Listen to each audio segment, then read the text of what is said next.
अगर आपको कोई कहे कि आप एक नंबर के 420 हैं तो क्या आपको अच्छा लगेगा? नहीं लगेगा ना। और लगना भी नहीं चाहिए, क्योंकि 420 कहलाना हमारे यहाँ सम्मानजनक तो माना नहीं जाता है। अगर कोई किसी को 420 कहता है तो इसका मतलब वो सामने वाले को धोखेबाज, झूठा, फ्रॉड या जालसाज बता रहा है। अगर आप सोचते हैं कि ये 420 का दर्जा सिर्फ भारत में दिया जाता है, तो ऐसा नहीं है। हमारे पड़ोसी देश जैसे कि पाकिस्तान, यहाँ तक कि म्यांमार में भी 420 का दर्जा लोग कईयों को देते हैं। लेकिन सालों साल से चले आ रहे इस शब्द का, इस दर्जे का इस्तेमाल बेवजह तो होता नहीं होगा।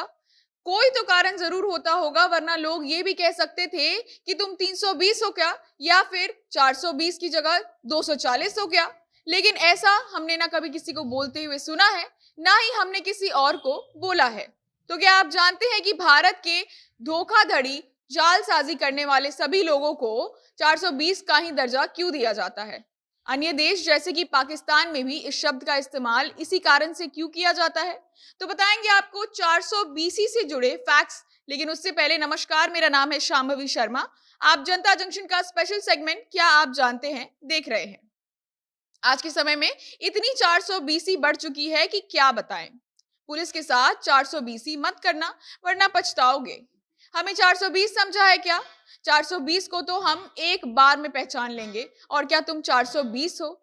ऐसी बातें आपको हमेशा अपने आसपास या तो सुनने मिली होगी, या तो आपने किसी को आवेश में आकर बोला होगा।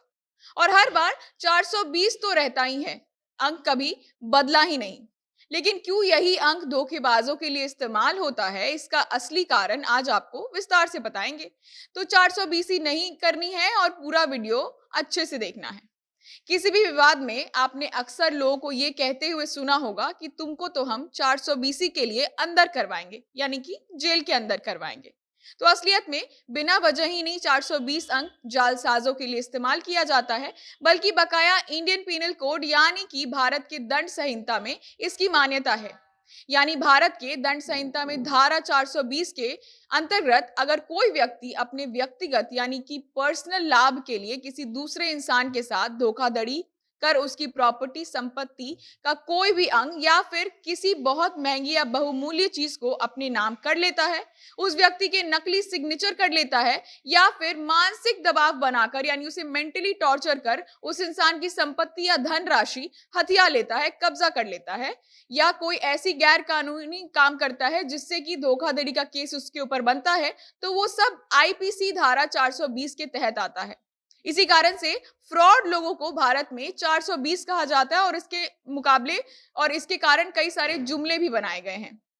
अब इसके लिए दंड का भी प्रावधान है, जैसे कि आईपीसी धारा 420 के तहत जो भी अपराधी है उसके लिए 7 साल के अधिकतम सजा निर्धारित की गई है।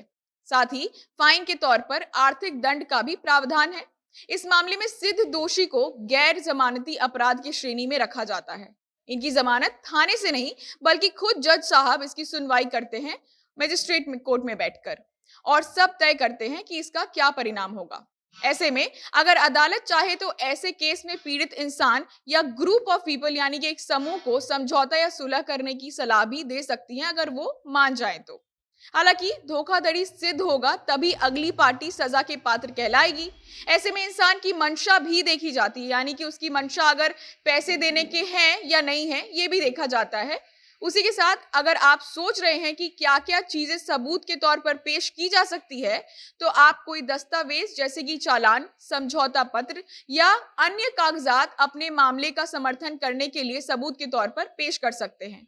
आप अपना WhatsApp chat, text message, phone की रिकॉर्डिंग, वीडियो रिकॉर्डिंग, सीसीटीवी की फुटेज, तस्वीर, गवाह या यहां तक कि सोशल मीडिया के कोई पोस्ट भी या कोई बातचीत भी सबूत के तौर पर पेश कर सकते हैं। यदि आपके आरोपी का समर्थन करने के लिए आपके लिए वो सबूत काम कर गया, तो उनको सजा मिल सकती है। यानी कि मिला जुलाकर धारा 420 के अनुसार धोखाधड़ी, बेईमानी या धोखे से संपत्ति हड़पना या बनाने के लिए दबाव डालना तथा किसी को भी ऐसे काम करने में मदद करना आपराधिक दंड है, यदि ये सिद्ध हो जाए कोर्ट में तो।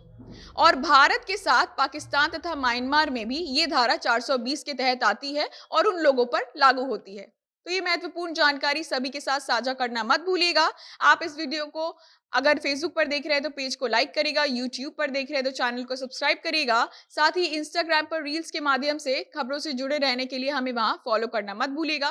कैमरा विशाल संभाल रहे थे, आप जनता जंक्शन देख रहे थे। यहाँ तक वीडियो में बने रहने के लिए बहुत बहुत धन्यवाद।